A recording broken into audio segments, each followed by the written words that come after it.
श्रीपाद कह रहे हैं शीलावन्निश्चेष्टा परवपुषी बाधा लव विधौ। जब तुम्हें कोई कष्ट पहुंचावे तो पत्थर सरीखे हृदय के हो जाओ, कठोर हृदय, सह जाओ चुपचाप। जैसे पत्थर में चोट पहुंचावे तो कोई फर्क नहीं पड़ता, ऐसे ही तुम्हारे ऊपर कोई फर्क नहीं पड़ना चाहिए। ये भगवत प्राप्ति के लिए सहनशीलता अनिवार्य है। तो कोई भी हमें पीट के चला जाए, हम सह जाएं, ऐसे तो बहुत अत्याचार बढ़ जाएगा। नहीं, ऐसे तो कोई हमें पीट के ही चला जाएगा, नहीं। तुम्हारे समीप भगवद आश्रित हो, भगवान का रक्षा कवच लगा हुआ है। करो सदा तिनके रखवारी, जिम बालक राखे महतारी। आपको पुष्ट करने के लिए, परमार्थ का सूरवीर योद्धा बनाने के लिए भगवान थोड़ी छूट दे दें। भले किसी को अपमानित करो, इसे देखो कैसा लगता है। इसको अपमानित किया, बहुत दुखी हुआ, रो दिया प्रभु से, फिर प्रभु किसी न किसी रूप में शास्त्र, संत जन, गुरुजनों से समझाएंगे ये तुम्हारी स्थिति ठीक नहीं है, सहना सीखो। जब ये द्वंद्वों को सह जाओगे तब महाप्रेम को सहने की सामर्थ्य आएगी। तुम द्वंद्वों में विचलित हो रहे हो, कोई अपमानित कर दिया, गाली दे दिया, तुम रो पड़े, फिर महाप्रेम को कैसे सहोगे? वो प्रभु तुम्हें समर्थ बनाने के लिए भले किसी को प्रेरणा कर दे, अन्यथा कोई ऐसा पैदा नहीं हुआ कि भक्त का बाल बांका कर सके। वो हाथ उसी समय नष्ट हो जाएगा जिस समय भगवान के जन की तरफ वो अन्य भाव से हाथ उठाएगा। अपमान भावना से राम रोष पावक सो जरई, जो अपराध भक्त कर करे। हमें चाहिए सहनशीलता। अगर कोई हमें कटुवचन कह रहा है, कोई पीड़ा पहुंचा रहा है, चुपचाप सह जाओ। ये भगवान आपको मजबूत करना चाहते हैं, प्रेम मार्ग का शूरवीर योद्धा बनाना चाहते हैं। तुम्हारे हृदय में ऐसी सामर्थ्य दे, सच्ची मानिए। नहीं तो बड़े बड़े महापुरुषों को इतनी सामर्थ्य है उनमें, भगवान अधीन है और उनको भी कोई पीट दे, कष्ट दे दे, ये खुद विधान बनाते हैं।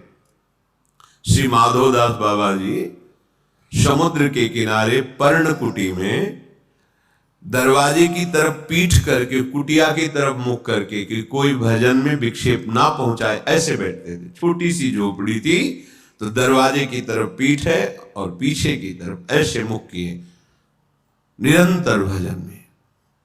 2-2, 3-3 दिन हो जाते, भोजन के लिए भी नहीं जाते। श्री भगवान करुणा करके स्वयं जगन्नाथ जी अपने भोग की थाल लेकर आए। बाबा, ये जगन्नाथ जी का प्रसाद है, प्रभु ने भेजा है, पालो। हाँ, रख दो, हमारा भजन पूरा होगा, हम उठेंगे, प्रसाद पालेंगे, थाल यहीं धो के रख देंगे, तुम ले जाना। अच्छा बाबा, रख के चले। समय हुआ भजन पूरा, तो दिखाए तो स्वर्ण की थाल, भगवत प्रसाद, आनंदित होकर पाया और समुद्र में मार्जन करके थाल रख दी। अब वहां थाल गायब हो गई भोग की। किसी ने बताया, हमने देखा समुद्र किनारे पर्णकुटी में वो थाल धुली हुई रखी, माधवदास बाबा के। भगवत पार्षद जन आए, तुमने थाल चुराई, पिटाई की? कुछ नहीं बोले। जब भगवान ने भोग प्रसाद दिया, तो जैसे उसमें आनंद, ऐसे भगवान के पार्षद धक्का मुक्की करके पिटाई करे, उसमें आनंद। किसने के? उनको ये समझ नहीं है कि ऐसे एकांतिक गर्भगृह से भोग की थाल भला बाबा के, और अगर ले जाते तो सब बाहर ही तो बैठे थे ध्यानस्थ कि भगवान भोग आरोग रहे, पार्षद बैठे हुए चिंतन कर रहे। पर वहां प्रभु पिटाई करवाना चाहते थे। नहीं, किसी की ताकत है कोई छूले भक्त को, क्यों करवाना चाहते? अपने भक्त को मान रहित, देह भाव रहित, हृदय में ऐसा महान पुष्ट भगवत प्रसाद पा रहे हैं। भगवत पार्षदों से पिटाई दोनों समान। इसीलिए भक्तजनों के साथ कभी कभी ऐसे बर्ताव हो जाते हैं तो उनको ये नहीं सोचना चाहिए कि कहाँ गए भगवान, रक्षा क्यों नहीं की। वो चाह रहे हैं तुम इतने सहनशील बनो, तुम इतने महान हृदय वाले बनो। हमें तो पीड़ा हो रही है और हम महान हृदय वाले बने, हमारा तो अपमान करा दिया, फिर तुम शरणागत किसके हुए, समर्पण तुम्हारा किसका हुआ। ये शरीर जड़ है, इसी में तदात्म होने के कारण दुख सुख का, जन्म मृत्यु का ये महान बंधन प्राप्त हुआ है। भगवान कृपा करके इसी तदात्म को मिटाते हैं। वो अभी अविद्या का प्रभाव, इसलिए बात समझ में नहीं आएगी। जैसे सांप की केचुल में कितनी भी पीड़ा दो, सांप को कोई पीड़ा नहीं होती, केचुल अलग है, वो अलग है।